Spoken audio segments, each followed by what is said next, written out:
তারা জানে যে হলো যে 30 তারিখে জোর হবে এবং এই 30 তারিখের জোরের জন্য সারা বাংলাদেশ থেকে সমস্ত সাথীরাও চলে আসে। তোদেরকেও সেই বঙ্গোপসাগরে ভাসায় দেওয়া হবে।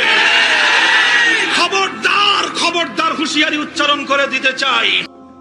ছাত্র তাদেরই রেকর্ড করা একাধিক ভিডিওতে দেখা যায় যে তারা অসংখ্য মোটরসাইকেল নিয়ে পুরো টঙ্গী মাঠ টহল দিচ্ছে এবং সাধপন্থীদেরকে উস্কানি দিচ্ছে যে 1 ডিসেম্বর সাধপন্থীরা মাঠে আসলে তাদের খবর আছে।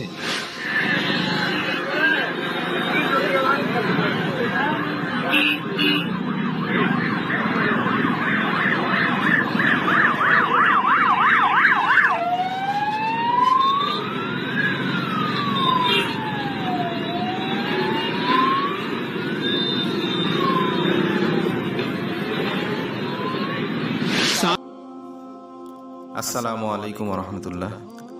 আজ খুবই দুঃখের সাথে ভিডিওটি করতে হচ্ছে, কারণ আপনি যদি সত্যি আল্লাহ তাআলাকে ভয় করে থাকেন আর বিশ্বাস করেন যে কাল হাসরের ময়দানে আল্লাহ তাআলার কাছে আপনাকে জবাব দিতে হবে, আমাকে জবাব দিতে হবে, তাহলে অবশ্যই আপনাকে সত্যটি জানতে হবে, সত্যটি জানতে হবে, অবশ্যই আমাকে তাহাকে করতে হবে। এর কোনো বিকল্প নেই। আল্লাহ তাআলা আমাদের সবাইকে আমল করার তৌফিক দান করুন। ভাই, আমিও সুরাপন্থীদের সাথে ছিলাম করোনার আগ মুহূর্ত পর্যন্ত।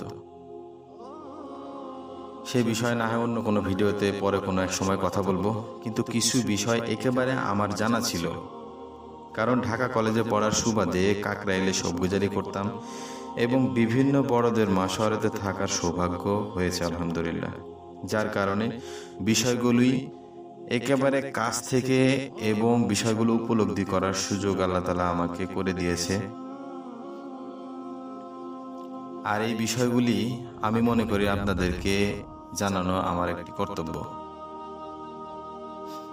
2018 সালের নভেম্বর মাসের 14 কি 17 তারিখের মধ্যে হবে, যে কোনো একটি দিন মাশওয়ারা হলো কাকরাইলে, যে মাঠের পাহারার জন্য 50,000 সাথী লাগবে। আমাদের ঢাকা শহরে যে সবগুজারি পয়েন্টগুলো ছিল 12টার মতো, এখান থেকে 20,000 সাথী মাদ্রাসা ছাত্ররা সহকারে এবং অন্য যে 30,000 সাথীর মতো পুরো বাংলাদেশ থেকে আসবে। এটাই এরকমই ফয়সালা হলো। বিষয়টা কিন্তু এখানে উল্লেখ্য যে আসলে এই ফয়সালা কিন্তু মাঠের কাজের জন্য না,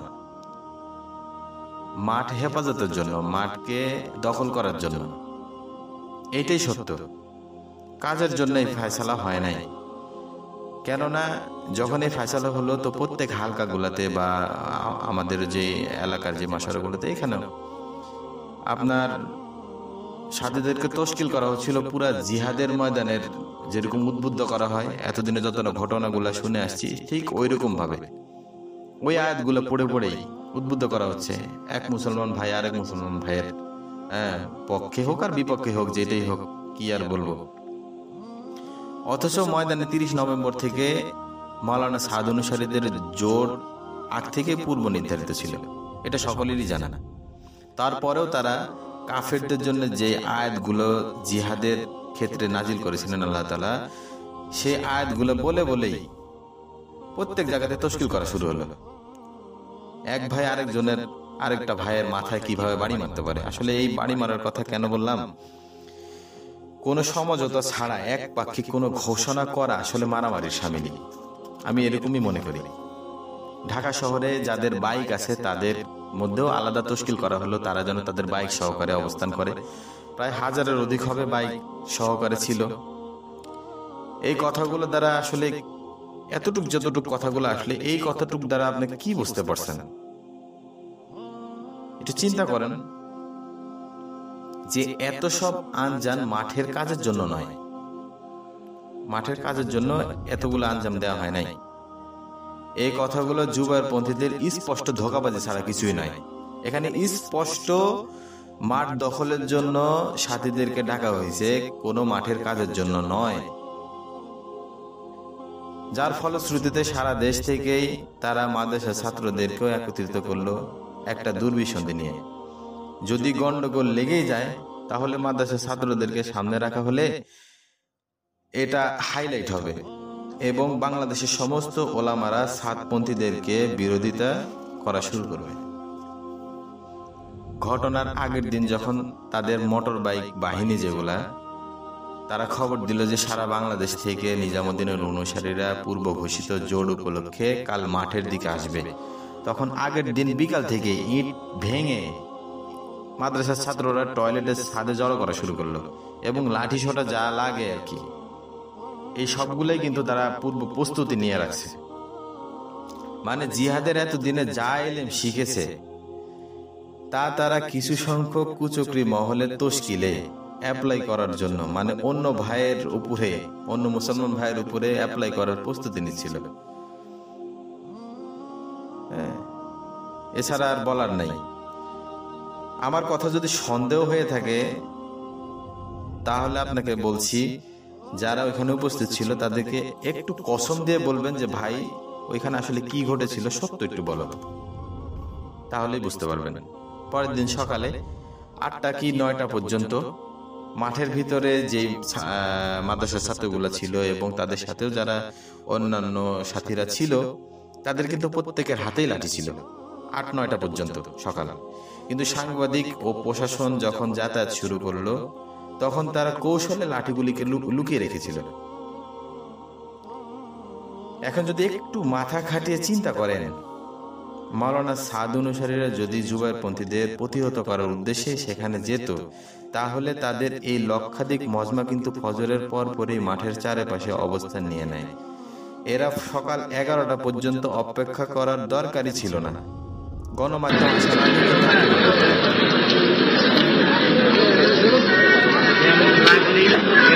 আজই দেখেন গেটের সামনে কোনো মাদ্রাসার ছাত্র রাখেনি, দেখেন গেটের সামনে সব আম সাথে দেখেন, যদি কোনো কনফিউশন হয় দেখেন গেটের সামনে সব আম সাথে,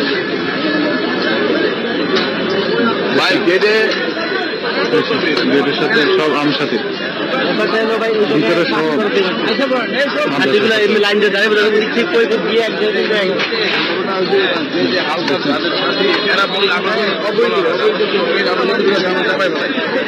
গেটে সব হালকার সাথে,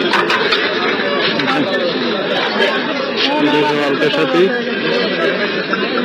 পদ্মার আলাদা, পদ্মার আড়ালে বাঁশ নিয়ে রাখছে অনেকগুলা, আর ভিতরে রাখছে সব মাদ্রাসার পোলাপেনটা, বুঝছেন না, যেন মিডিয়া আসলে যেন কিছু না বুঝে, এই আর কি। দেখেন বাঁশ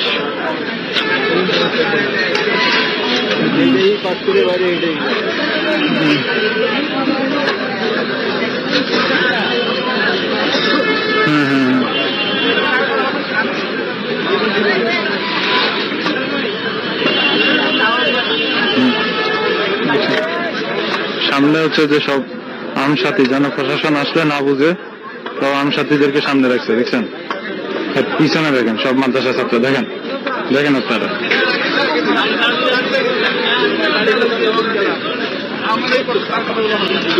মাদ্রাসা ছাত্র দেখেন।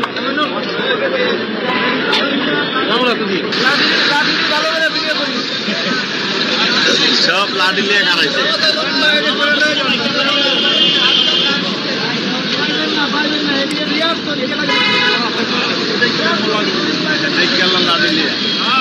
লাঠি নিয়ে খারাইছে।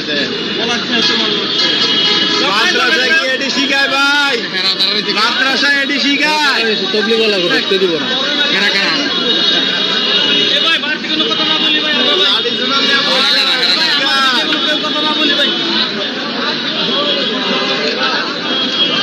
মাদ্রাসা রেডি বলে খায়া বলে শিখায়, মানে এরা কারা?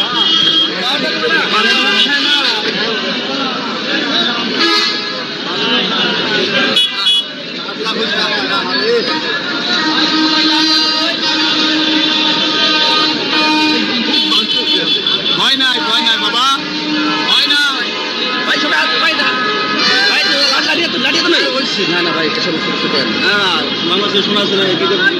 যদিও জুবাইরপন্থীরা বলছেন যে তাদের হাতে কোনো লাঠি ছিল না, কিন্তু ভিডিওগুলো জুবাইরপন্থীদের এই দাবিকে মিথ্যা প্রমাণ করছে। এর বিপরীতে আমাদের শুরাই নিজামের সাথীরা সেদিন ময়দানে শান্তিপূর্ণভাবে আমল করে আসছিলেন। পাহারারত সাথীদের হাতেও সেদিন তসবিহ ছিল। চিন্তা করছেন কিভাবে ডাইরেক্ট মিথ্যা কথা বলে? মিথ্যা কথা বলতে উত্তর দিকে যখন এভাবে ইট নিক্ষেপ চলছিল তখন টঙ্গী মাঠের পূর্ব দিকে বাটা গেটে তুমুল সংঘর্ষের ঘটনা ঘটে। এই ভিডিওতে আমরা সাদপন্থীদের হাতে কোনো লাঠি দেখতে পাচ্ছি না, যদিও জুবাইরপন্থীদের মধ্যে অনেকের হাতেই তখন লাঠি ছিল। এক পর্যায়ে সাদপন্থীরা গেট ভেঙে মাঠে প্রবেশ করতে সক্ষম হয়। ভিডিওতে দেখা যায় যে সাদপন্থীরা যখন গেট ভেঙে ভিতরে প্রবেশ করার চেষ্টা করে তখনও তাদের হাতে কোনো প্রকার লাঠি বা বাঁশ কিছু ছিল না। অপরদিকে জুবাইরপন্থীরা যেহেতু লাঠি ও বাঁশ নিয়ে সুসজ্জিত ছিল, তারা তখন সাদপন্থীদের উপর পাল্টা লাঠি এবং বাঁশ নিয়ে আক্রমণ শুরু করে, যার ফলশ্রুতিতে সাদপন্থীরা নিজেদের রক্ষার্থে পুনরায় বাটা গেটের বাহিরে চলে যেতে বাধ্য হয়। বলতে পারেন সাদপন্থীদের পিটিয়ে গেটের বাইরে নিয়ে যাওয়া হয়। যদিও পরবর্তীতে সাদপন্থীরা সকলে একজোট হয়ে খালি হাতেই আক্রমণ করলে জুবাইরপন্থীরা পালিয়ে যায়।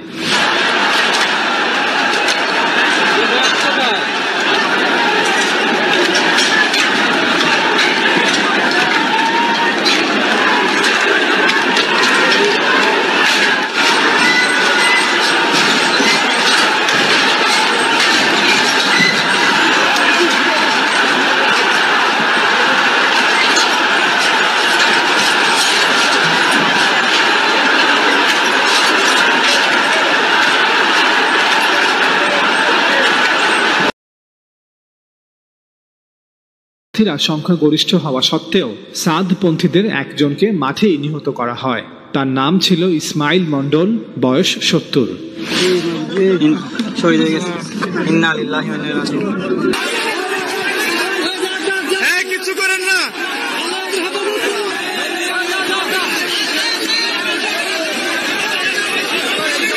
ছিলেন তারা এই ঘটনাটিকে কিভাবে দেখেছে, তারা কাদের দোষী মনে করছে? অবস্থা খুব খারাপ, ভিতরে অবস্থা খুবই খারাপ, ভিতরে ফোর্স হবে। কি করবো ভাই, আমি ভিতর দিয়ে আমরা কি করবো?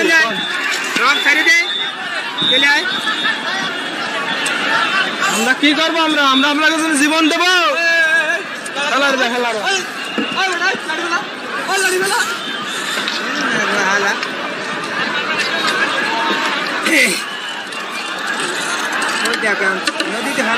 তাদের অনেক মানবতা দেখাচ্ছে, ওরা যে মারছে এরা যদি মারতে একটু করে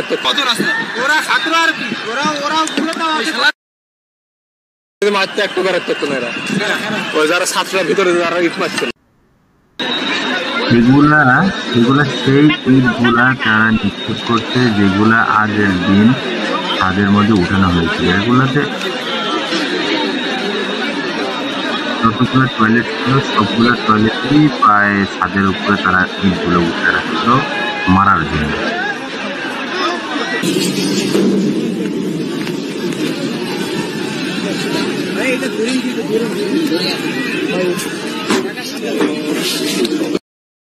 গাজীপুরের টঙ্গীর বিশ্ব ইজতেমা ময়দান এলাকায় হামলা চালিয়ে মাওলানা সাদপন্থীদের গাড়ি ভাঙচুরের অভিযোগ উঠেছে মাওলানা জুবায়েরের অনুসারীদের বিরুদ্ধে। এ ঘটনায় 5 জন আহত হয়েছেন বলে জানা গেছে।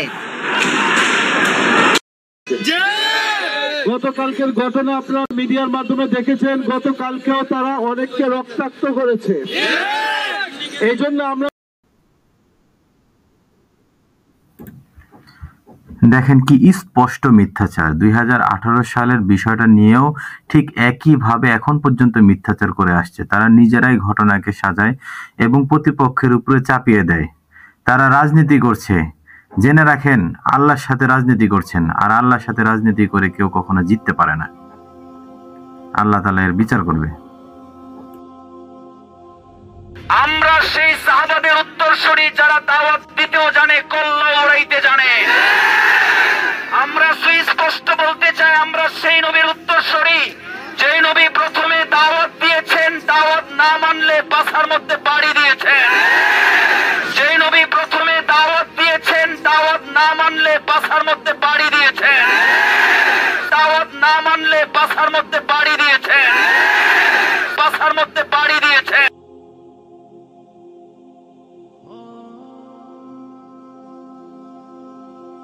আজকে আমাদের আফসোসের বিষয় আসলে এইটাই যে আজকে দুনিয়ার সমস্ত মুসলমান লড়ছে কাফেরদের বিরুদ্ধে, আর আজকে আমাদের মুসলমানদের যারা নেতৃত্ব দেওয়ার কথা তারা আজকে মুসলমানদের বিরুদ্ধে লড়ছে। আসলে আফসোস, আল্লাহ তাআলা আসলে সহি এলেম কবে দিবে এদেরকে? আজ মুসলমানদেরকে এক করার বিষয়ে তারা কথা বলবে, নাকি এদের মধ্যে একতার কোনো কথাই নাই? এটাই আফসোস। আল্লাহ আমাদেরকে হেফাজত করেন। কবে এদের সহি বুঝ আল্লাহ তাআলা দিবে?